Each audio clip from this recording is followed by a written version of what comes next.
deben seguir partidos políticos, y yo agregaría candidaturas, cuando llevan a cabo la presentación en propaganda política o electoral de imágenes de niñas, niños y adolescentes, decirte que no está prohibido que aparezcan niños y niñas en la propaganda política o electoral. Lo que sí es una infracción, lo que sí es una falta electoral es que niñas, niños y adolescentes aparezcan sin la autorización y sin los requerimientos que deben estar antes de su aparición en imágenes, en videos, en audios, etc. ¿Cuál es el camino que deben seguir? Primero, el consentimiento del padre, madre, tutor o quien ejerza la representación legal del niño, de la niña, del adolescente que va a aparecer en la fotografía, en el espectacular, en el video, en el audio, etc. ¿Nada más se requiere eso? Por supuesto que no. Se requiere el consentimiento de la niña o del niño o del adolescente que va a aparecer en la propaganda política o electoral. ¿Cómo se realiza este consentimiento? A través de una plática con la autoridad electoral y de una videograbación. Se tiene que videograbar esa conversación con el niño, con la niña, con el adolescente, si están en aptitud de llevarlo a cabo. Y este consentimiento pues debe reunir al menos 3 características fundamentales. Debe ser un consentimiento libre de la niña, niño y adolescente, es decir, ajeno a cualquier tipo de coacción o inducción. Debe ser un consentimiento informado. Se le tiene que explicar a la niña o al niño o al adolescente cuáles son las implicaciones de su participación dentro de la propaganda político-electoral. Va a aparecer en espectaculares, en medios impresos, en videos, en spots de radio y televisión, etc. ¿Cuáles son las implicaciones de que sus compañeros, sus compañeras de escuela, de colonia, amigos, familiares, vean su imagen en la propaganda?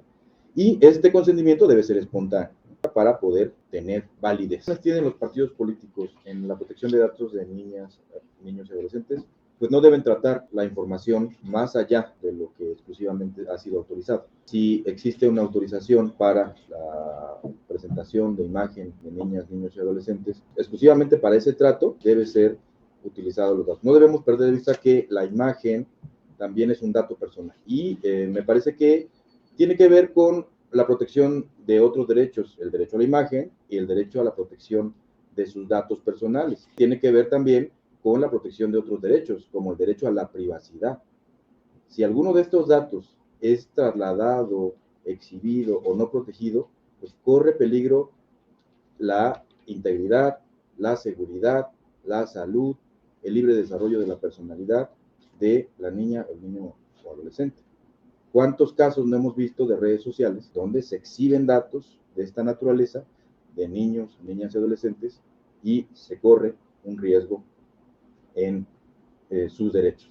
Como otra de sus obligaciones, los partidos políticos no pueden trasladar esos datos a ninguna otra persona más que ellos son los que tienen que resguardar esos datos. No pueden trasladarlos, comercializarlos, utilizarlos, emplearlos para fines distintos a los exclusivamente autorizados. Eso es otra de las obligaciones que tienen los partidos políticos. Y pues bueno, privilegiar en todo momento la protección de sus derechos. En ese momento los partidos políticos se vuelven garantes de la protección de los derechos de las niñas, niños y adolescentes, garantes de su seguridad, de su integridad, de su imagen, de su salud, y deben adoptar todas las medidas necesarias, y sobre todo en redes sociales, que es muy delicado, para evitar cualquier tipo de daño a sus derechos. ¿Cuántos casos no hemos visto también de bullying a niñas, niños que aparecen en spots, que aparecen en propaganda, cuando se comparten comentarios, cuando se interactúa, se realiza este tipo de hostigamiento, de acoso hacia los niños que finalmente aparecen en este tipo de propaganda y que son exhibidos a través de estas redes sociales? ¿Qué obligaciones deben tener también los partidos políticos cuando aparezcan niñas, niños, adolescentes? Deben proyectar el mensaje de las necesidades, las problemáticas que tienen niñas, niños y adolescentes, porque son ellos, los partidos políticos, a través de sus candidaturas, quienes van a llevar a los cargos de elección popular a las personas que tomarán las decisiones. Debe privilegiarse propaganda política o electoral donde se aproveche esos espacios de radio, televisión, redes sociales para darle voz a los niños, a las niñas, a los adolescentes. Cuando se invalida, cuando se anula el consentimiento, tiene muchas implicaciones. Primero, la básica, cuando se anula la posibilidad de haber cumplido con los requisitos para la aparición de niñas, niños y adolescentes, pues lo que tiene que hacerse pues es finalmente bajar esos contenidos, ya sean contenidos de radio, de televisión, redes sociales, medios impresos.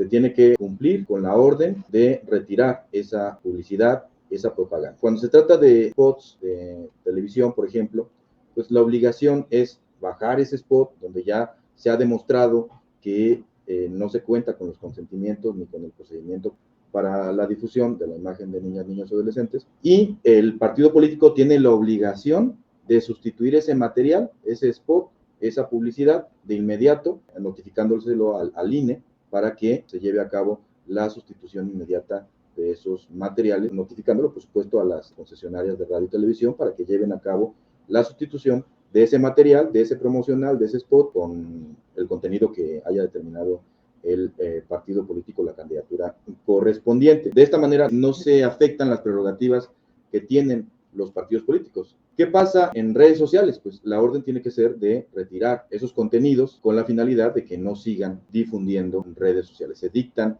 ya sea medidas cautelares dentro del procedimiento o ya en el dictado de una sentencia de la sala especializada. ¿Qué efecto también tiene el hecho de anular un consentimiento? Existe la imposibilidad de los partidos políticos de volver a usar la imagen o los datos en posteriores spots. La pregunta es, ¿son suficientes las normas para proteger los derechos de niñas, niños y adolescentes?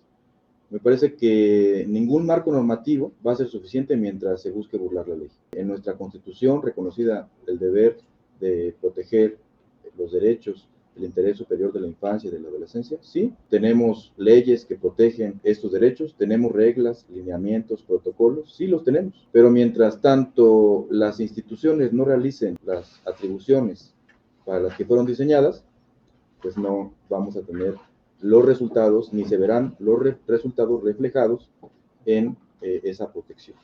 Y los integrantes de partidos políticos, autoridades, fuimos niños o niñas alguna vez. ¿Cuándo nos enseñaron a perder? ¿Cuándo nos enseñaron a asumir la derrota? ¿Cuándo nos enseñaron a cumplir con las reglas? ¿Cuándo nos enseñaron a cumplir con nuestros deberes? Tenemos un marco normativo robusto, tenemos un marco normativo extenso, que resulta a veces innecesario, en el cual podemos tener muchas leyes, pero si tenemos la idea de ver cómo en una competencia electoral burlar la ley, no habrá una ley, por más detallada que esté, o por más que el imaginario de un ser humano detalle en una norma este tipo de circunstancias que pueda lograr un objetivo transformador de generar conciencia. Entonces me parece que es necesario desde temprana edad generar este tipo de conciencia, este tipo de voluntad, de respeto, de apertura, de tolerancia a las dinámicas que desarrollamos.